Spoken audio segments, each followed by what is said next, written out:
messieurs, excusez-moi de déranger votre voyage. J'ai un message à faire passer concernant la politique française en Afrique actuellement.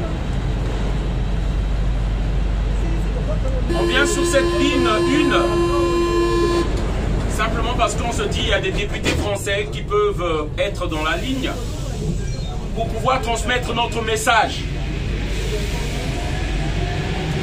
Alors, depuis un moment, l'exécutif français dit qu'il y a un sentiment anti-français qui est actuellement en Afrique.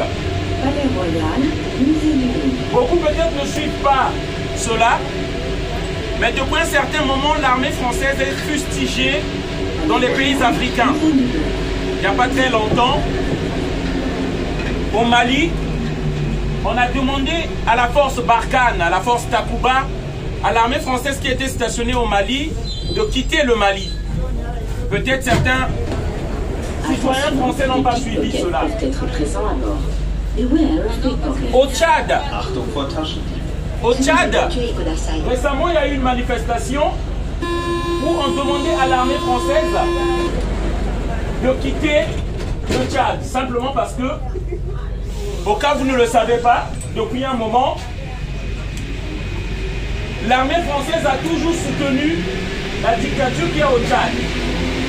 Depuis le père Déby, et actuellement, après la mort de celui-ci, on a installé son fils. C'est Emmanuel Macron lui-même qui a effectué le déplacement sur place pour aller adouber le fils d'Idriss Déby. L'armée française a été fustigée au Burkina Faso. Il y a eu des tirs. Et au Niger aussi, on a tiré sur des jeunes qui ne voulaient pas le passage du convoi de l'armée française. Je pense que les citoyens français ne sont pas au courant de tout cela. En fait, le message que nous venons dire ici, pourquoi ce sentiment, comme dit Emmanuel Macron, anti-français? Et pourtant, le citoyen français vit tranquillement au Gabon. Il y a des citoyens français à Bamako, au Mali. Il y a des citoyens français au Congo-Brazzaville, en Côte d'Ivoire et au Sénégal. Mais pourquoi les jeunes Africains ne veulent pas de l'armée française? Ce que peut-être qu'on ne dit pas aux citoyens français, c'est que les dictatures que nous avons dans nos pays,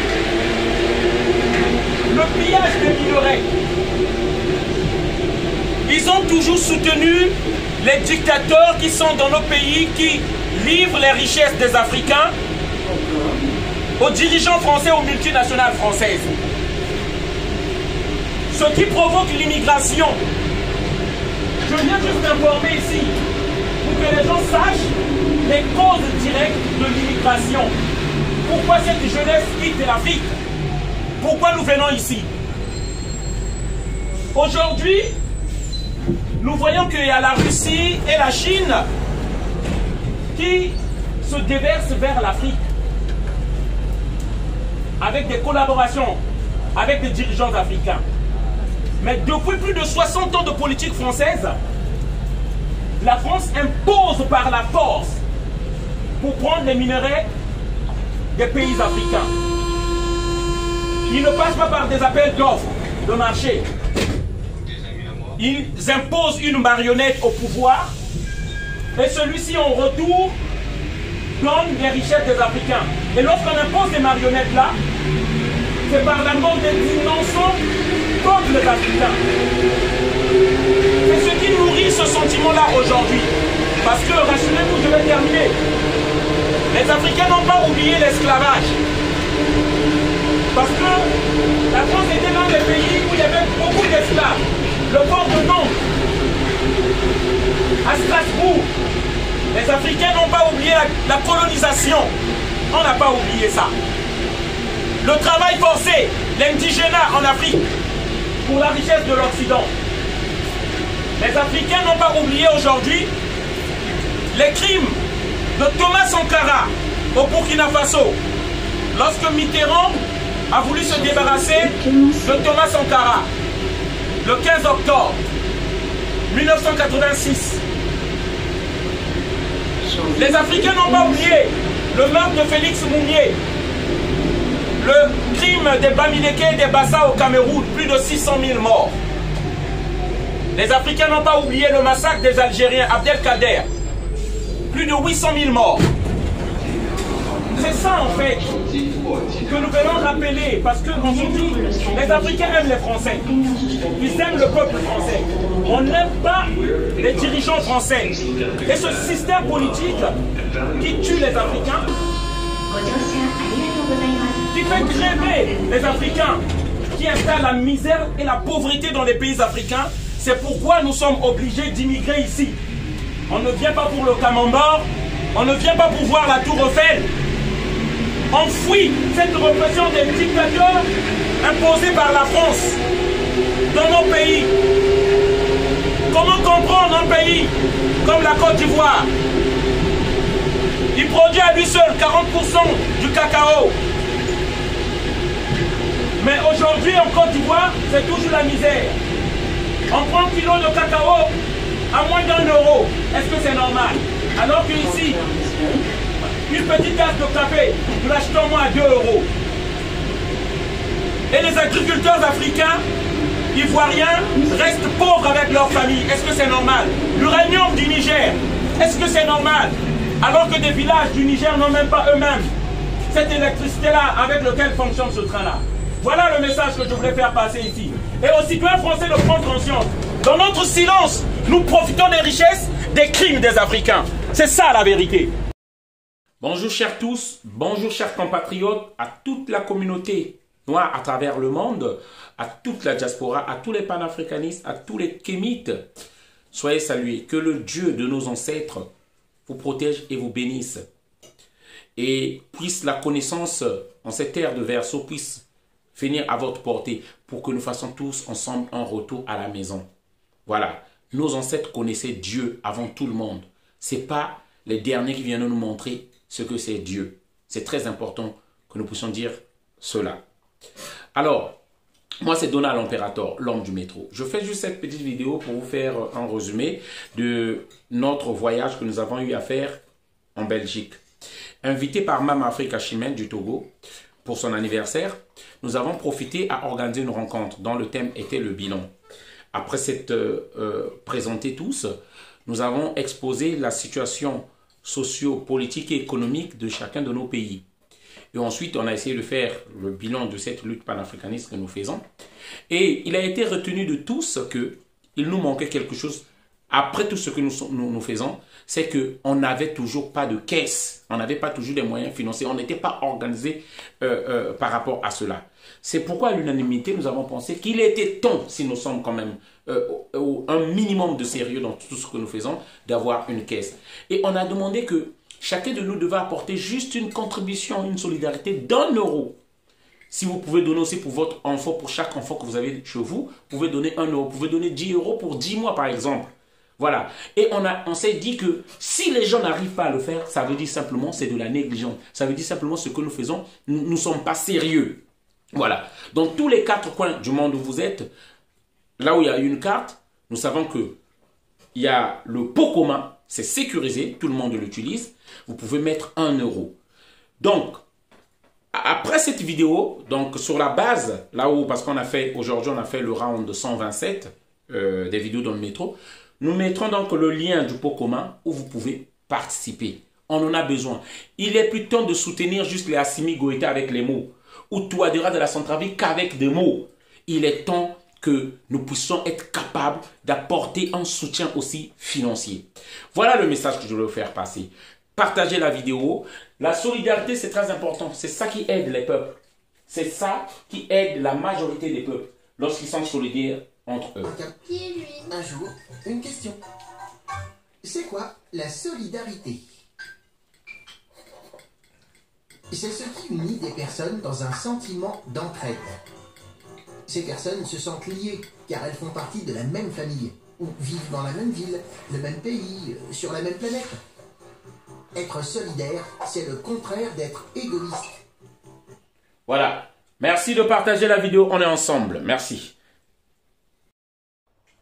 Bonjour à tous, je m'appelle Adina Sekmet, donc je suis styliste, créatrice, designer. Avant aussi j'étais mannequin, donc j'ai déjà défilé pour plusieurs grands stylistes comme, j'ai déjà posé pour Louis Vuitton, Yumi Yamamoto, Repetto, j'ai fait aussi Jean-Paul Gaultier, j'ai fait aussi des clips avec Damso, Kalash, Slimane, enfin divers artistes. Et avec toute cette expérience artistique, j'ai voulu aussi créer ma propre ligne de vêtements pour représenter aussi ce que je suis, le travail aussi que je fais. Donc j'ai créé une ligne de vêtements afro-européens avec les tissus d'ici et de chez nous. Et du coup, ce mixage-là, j'ai fait des créations que j'ai déjà présentées plusieurs fois dans différents défilés, dans différents événements. Donc vous pouvez retrouver mes créations sur un site internet www.adinaculture.store. Vous pouvez aussi me retrouver aussi sur Instagram, sur Facebook, sur Adina Couture. Voilà. C'est important en fin de compte de créer en fin de compte des activités. C'est important en fin de compte de faire de l'entrepreneuriat, parce qu'il faut aussi apprendre aussi à consommer entre nous, à montrer aussi notre savoir-faire. Donc n'hésitez pas à faire des suggestions, à commander, à me demander des créations. Donc vous pouvez me joindre au 07 87 39 21 93 ou adinaculture.store. Voilà. Merci à vous tous. Adina Couture, rien que pour vous.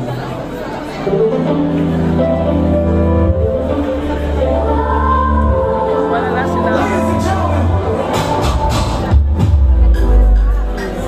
Vous voyez là, lors de mon dernier voyage, vous avez accumulé 260. Sur un hôtel 4 étoiles. D'accord. 5 jours de nuit. Ok. Ah, c'est bien ça.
Soyons faibles politiquement, parce que ceux pour qui nous avons voté ne sont pas là pour nous, ils sont là pour les autres.